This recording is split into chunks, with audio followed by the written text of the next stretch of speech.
She was badly stooped, quite unable to stand erect. When Jesus saw her, he called her to him and said, "Woman, you are free of your infirmity."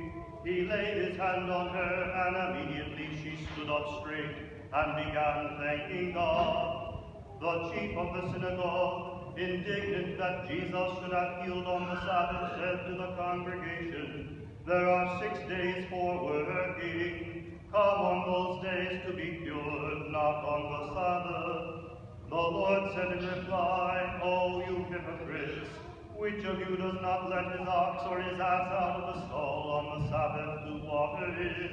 Should not this daughter of Abraham here, who has been in the bondage of Satan for 18 years, have been released from her shackles on the Sabbath?"